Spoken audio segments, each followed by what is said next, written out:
बिहार में हर साल बाढ़ की वजह से लोगों का जीना मुश्किल हो जाता है।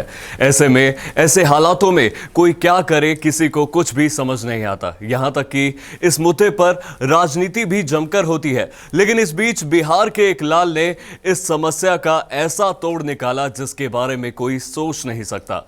जी हां, हम बात कर रहे हैं प्रशांत कुमार के बारे में, जिन्होंने पानी पर तैरने वाला घर बनाया है जिसमें एक व्यक्ति अपने परिवार के साथ आराम से रह सकता है। जी हां, ये सब सुनकर आप भी चौंक गए होंगे, लेकिन ज्यादा सोचिए मत, हमारी ये रिपोर्ट देखिए। बिहार के बक्सर में बिहार के लाल ने एक ऐसा घर बनाया है जिससे बाढ़ की विभीषिका झेल रहे लोगों को पलायन का दंश नहीं झेलना पड़ेगा। बिहार का एक बड़ा हिस्सा हर साल बाढ़ की विभीषिका से परेशान रहता है।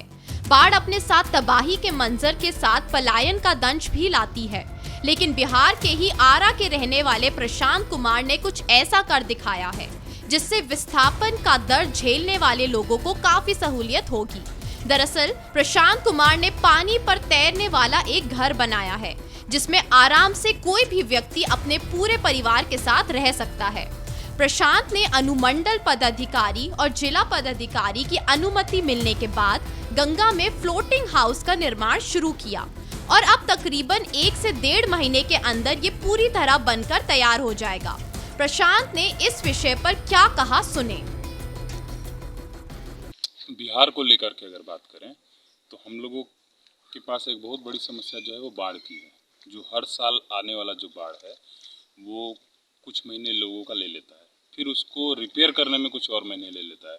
तो अगर पूरे एक मास स्केल पे देखें तो एक बहुत बड़ी जनसंख्या है जो हर साल 2 से 3-4 महीने जो है उनका व्यर्थ जाता है जीवन का, है ना, जो कि बहुत प्रोडक्टिविटी में लग सकता है।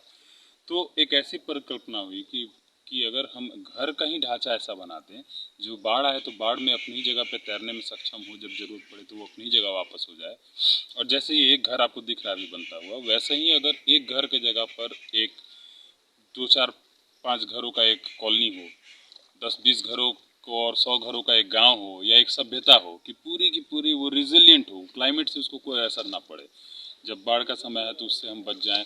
अगर लाइट नहीं, इलेक्ट्रिसिटी नहीं है कोई ग्रिड पे, तो हमारा अपना सोलर सिस्टम हो, हम खुद का खाना उगा पाएँ, हम खुद का पानी जो है वो नदी का पानी साफ करके पी पाएँ, हमारे जो टॉयलेट और बाथरूम का पानी है वो गंदा करके नदी को गंदा ना करे। तो ओवरऑल समझिएगा तो ये केवल बाढ़ से बचने का तरीका नहीं, ये एक लाइफ का एक्सपेरिमेंट है कि पानी पे लाइफ कैसा होगा, पानी पे जीवन कैसा होगा। और ये एक्सपेरिमेंट दुनिया में हर जगह हो रहे हैं, क्योंकि जिस हिसाब से मानव विकास हो रहा है और जो हम लोग 500 सालों में जो औद्योगिक क्रांति मिली है वो एक फेल मॉडल है। अब हमें ये पता है 110% कि जो डेवलपमेंट के पीछे पूरी दुनिया भागी है 500-600 सालों में, इट्स अ फेल मॉडल, ये कंप्लीट फेल है। तो हमें एक वैकल्पिक जीवन चाहिए, हमें एक ऐसा तरीका खोजना होगा जिससे हम रीजनरेट कर पाए, वापस से चीज़ों को ठीक कर पाए। तो जैसे अभी हम लोग ये बना रहे हैं तो इस पर आप देखेंगे कि कहीं मिट्टी का यूज हो रहा है, कहीं पे चूने का यूज हो रहा है, गोबर का यूज हो रहा है, ट्रेडिशनल मेथड्स का यूज हो रहा है। क्योंकि ट्रेडिशनल हमारे जो भी पूर्वज थे वो एक टाइम टेस्टेड टेक्निक पे काम करते थे। तो जो भी हमारे पास चीज़ें हैं, कंस्ट्रक्शन का मेथड है, जो भी चीज़ें हैं वो सारे टाइम टेस्टेड हैं। मिट्टी का घर बनना और पूरे दुनिया में है, ऐसा नहीं कि केवल इस बेल्ट में, पूरे दुनिया में हुआ है। जो नया मेथड है जो आजकल चल रहा है वो बहुत क्विक, फास्ट और उसका लाइफ भी स्पेन छोटा है, कम है।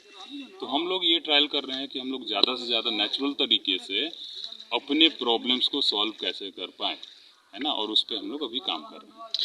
तो अगर हम लोग लगातार बात करें तो क्या लागत आएगी और किस तरह से नेचुरल, जो खासकर पानी में इस तरह का मकान बनाना, तो ये तो लाइफ स्टाइल अलग है।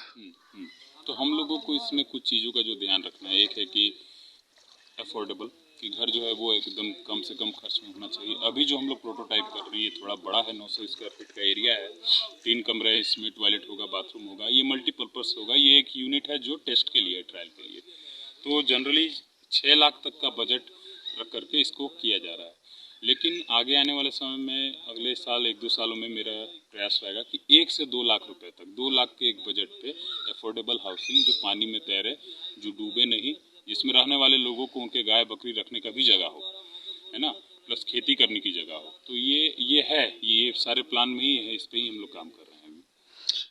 अगर रिसर्च की बात करें हम लोग, तो इंडिया गवर्नमेंट या फिर ये कॉन्सेप्ट कहाँ से आया? अब एक हम लोग की ये कहानी है ना कि necessity is mother of invention, कि जब ज़रूरतें पड़ती हैं तो इन्वेंशन होता है।